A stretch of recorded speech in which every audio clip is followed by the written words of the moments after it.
Aí o torcedor tire as suas conclusões. Se gostaria, né, de ver o Flamengo novamente, com Patrícia Amorim, com Michel Levy, nada contra as pessoas. Essas pessoas, qual é a sua, Landim? É isso que eu queria entender. Né? Como diria meu amigo Cledir Oliveira, de que lado você está? E no YouTube, Mauro César Pereira, e esse estádio do Flamengo, hein? Porque eu vi já um vídeo do presidente do Flamengo falando que com as torcidas organizadas, quando for para pegar o estádio, assumir o terreno, quero todos vocês presentes, vamos cravar a bandeira do Flamengo no terreno do gasômetro. E agora, né, tem a informação sobre o estádio do Flamengo de que a Caixa Econômica Federal entrou na justiça para tentar anular a desapropriação feita pela Prefeitura do Rio do terreno pretendido pelo Flamengo para construir o estádio.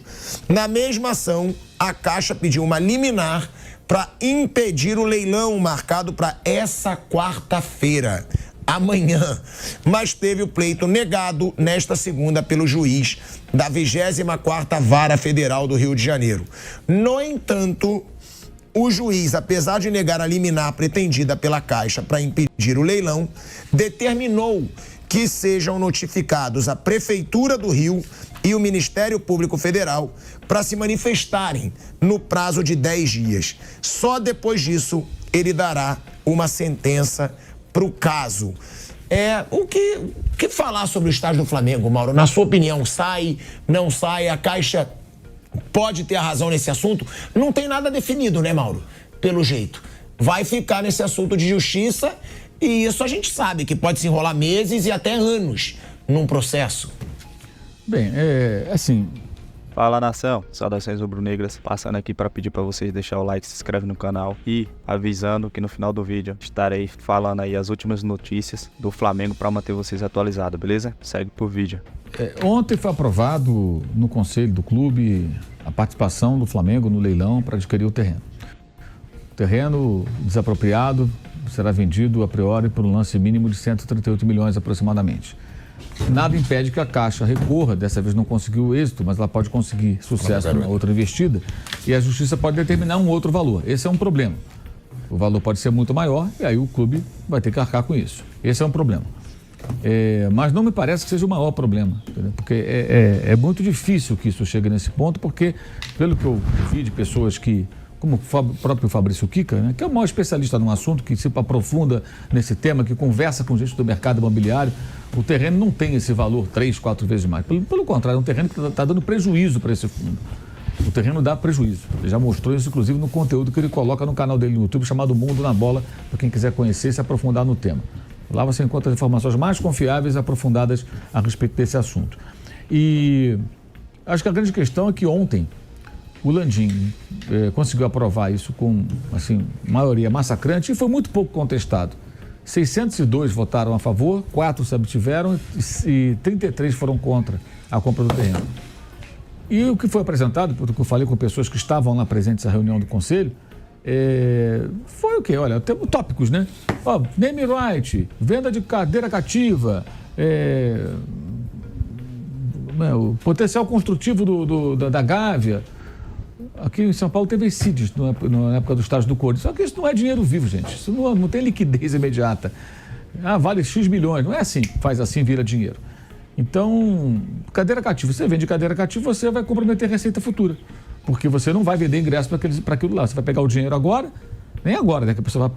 Cadeira cativa é caro. O cara vai pagando prestações. Mas o dinheiro entra, depois que ele acabou de pagar, ele vai assistir todos os jogos e você não vai vender aqueles X mil lugares. Então você não pode vender tantas cadeiras cativas, senão você não arrecada muito dinheiro lá na frente.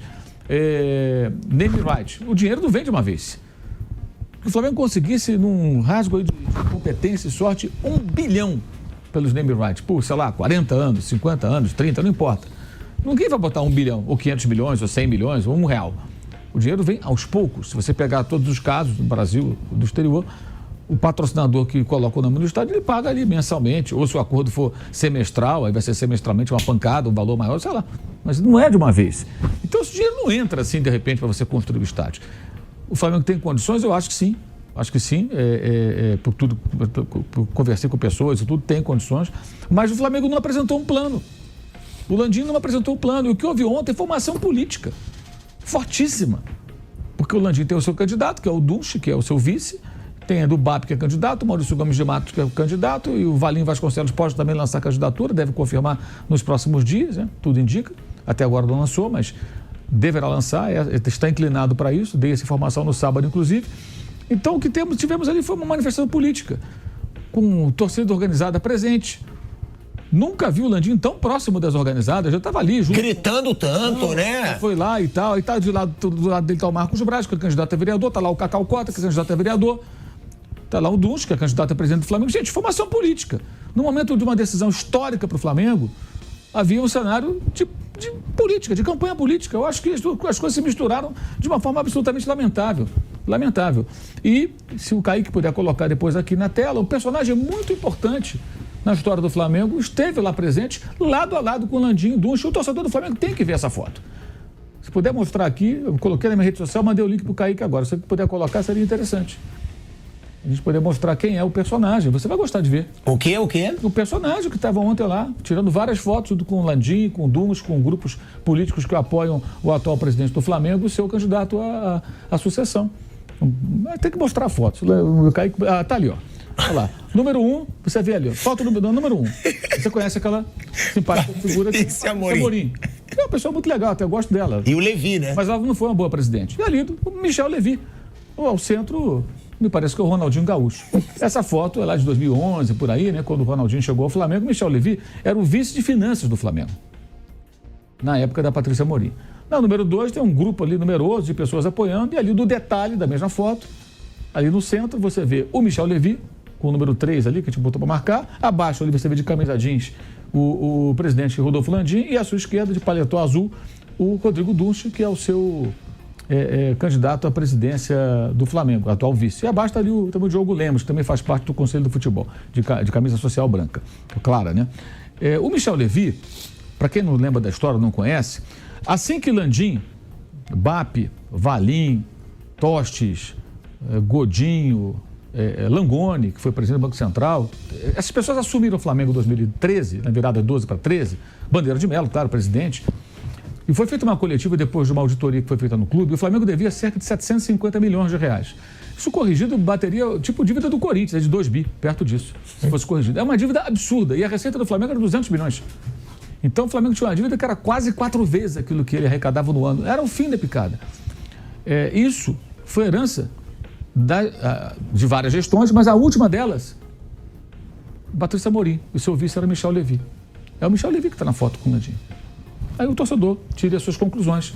Se gostaria, né, de ver o Flamengo novamente, com Patrícia Amorim, com Michel Levi. Nada contra as pessoas que sejam felizes em suas vidas, mas não foram muito felizes quando estiveram na gestão do Flamengo. Então esse é o Flamengo antigo. E tem uma contaminação política aí, tá numa alianças de toda a ordem, que não podem deixar de ser destacadas. É obrigação nossa chamar atenção para isso. Isso aqui não é uma defesa de nenhuma outra candidatura, não.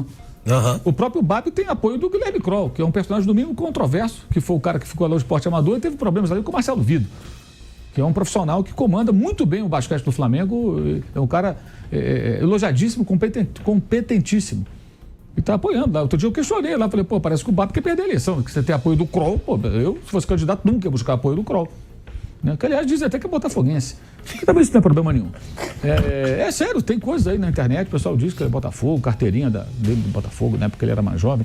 De uma forma ou de outra, que você vê é isso. Foi uma manifestação política.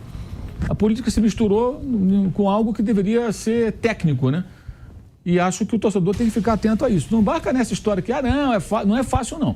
Condições o clube tem, mas tem que ter um planejamento, um projeto concreto. Não tem. Ou não foi apresentado, está guardado as 7 chaves. Ninguém viu. E ontem, o que aconteceu lá, segundo vários relatos, foi uma apresentação de tópicos. Os tópicos não resolvem, gente. Tem que apresentar um projeto concreto. O plano B é esse aqui. Se não funcionar, esse aqui é o plano A, né? É o plano B. Se não funcionar, tem o plano C. Você tem que ter várias possibilidades. E o detalhe, todo o comprometimento que o Landim assumir, no caso do Flamengo, com o Landim na presidência até o final do ano, quem for o presidente vai ter que tocar no ano que vem. Então essas discussões deveriam ser, acho eu, até mais abrangentes, até com os outros candidatos.